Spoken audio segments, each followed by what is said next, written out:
Tennis star Roger Federer is reacquainting himself with Queensland after touching down this morning for the Brisbane International. He joins some of the sport's biggest names who'll call the city home for the next week. The Fed Express rolls into Brisbane with his signature smile. I can't wait to get out there again. The world number 2 appears relaxed as he poses for the camera, lighting up a cloudy day. Roger Federer is the major drawcard at the Brisbane International. Today he took the time to thank volunteers who give up theirs. Hello, how are you? A rare chance to mingle with tennis royalty. Oh, exciting. Dream come true. He's such a gentleman. It's something I always enjoy doing, is meeting the people, on the ground. He'll also try to see more of the Sunshine State. I'd like to get out and about, not just to hotels and a club. I've done that enough when I was younger. This is Federer's second time here for the Brisbane International. He has a bye the first round because he's the top seed, so fans will have to wait a little longer to see him in action. I think we'd all like to see him win it this year. It came so close last year. Another close clash with Leighton Hewitt could be on the cards. The pair are on opposite sides of the draw. Queensland's Hope Bernard Tomic also pulled a crowd during the draw. It's very nice to see these kids and people here. Thank you all for coming. He hopes to give fans more than an autograph, aiming for his first major win on home soil. Claire Barnes, 7 News.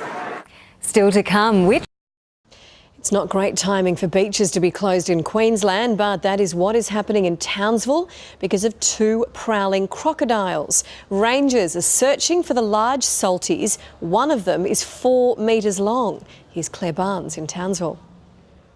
Mel, there are unconfirmed reports of a crocodile spotted at the Strand and possibly 2 others here at Palarenda.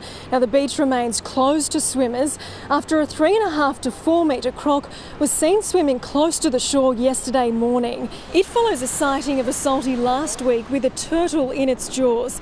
It's an aggressive female that's likely to be sick and agitated, but rangers can't say if it's the same animal. There's so many reasons why these animals could be out and about. As they grow up, they get less tolerant of each other.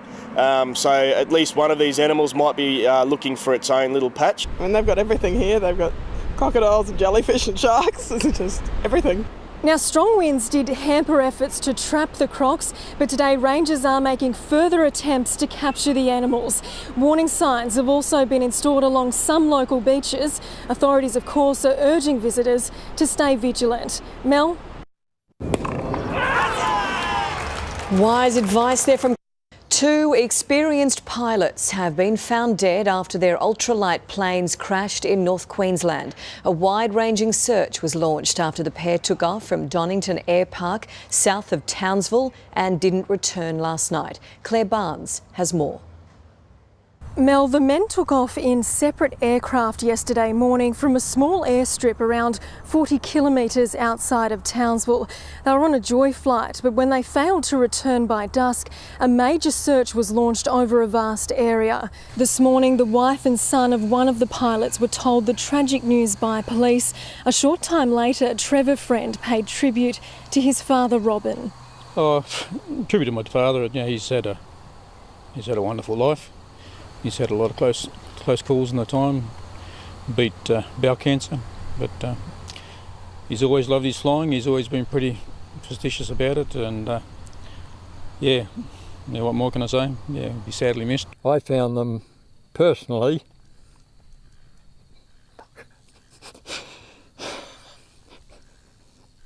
you couldn't get better fellas. It's understood both pilots had only known each other a few days, but between them had more than 50 years flying experience.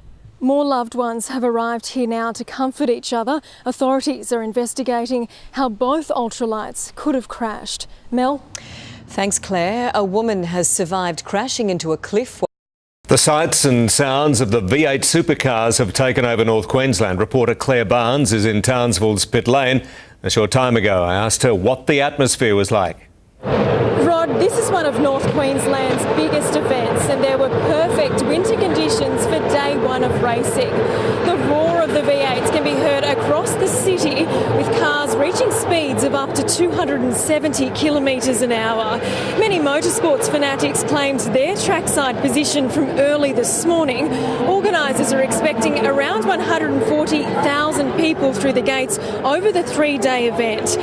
For the first time, they've introduced Ladies' Day this year, where women are being pampered with hand massages and new hairstyles. But outside the big top, it was all about the Holden-Ford rivalry, with some fans braving the heat to show their support. As long as the sun doesn't go through the white bits, because I'm a bit worried I'll end up with red and white checkers for tomorrow's race. Well, fans will pile into Reid Park again tomorrow for the final afternoon race. Claire Barnes. And there's more sport coming up later with Pat. Tropical cyclone Gillian has just been named as a Category 1 system northwest of the Gulf of Carpentaria. The eastern coast of North Queensland is also bracing for more bad weather, with another cyclone likely to form in the Coral Sea. Reporter Claire Barnes joins us now from Townsville. Well, Claire, what are the conditions like up there at the moment? Rod, the wind is picking up and we've just started to see some drizzle in parts of the city. Now, the weather is likely to worsen as this system moves closer to the coast. The Bureau has just updated its prediction. It's saying the system is likely to become a Category 2 cyclone and make landfall just south of Townsville. Now, that will impact communities between Ingham and the Whitsundays will most likely bear the brunt just after Cyclone Dylan passed through last month. In Townsville, we don't have the same threat of king tides, but we are expecting between 1 and 400 millimetres of rain. Now, that will probably cause some localised flooding. Now, North Queenslanders are used to this type of weather, but they're still preparing. We've got the generator ready at home with fuel and filled up the car and cleaning up the yard. Just milk mainly and just some fresh fruit for the weekend and nappies for the baby. The worst of the weather is likely to hit Monday, so there's still time for residents to get ready. Thank you, Claire.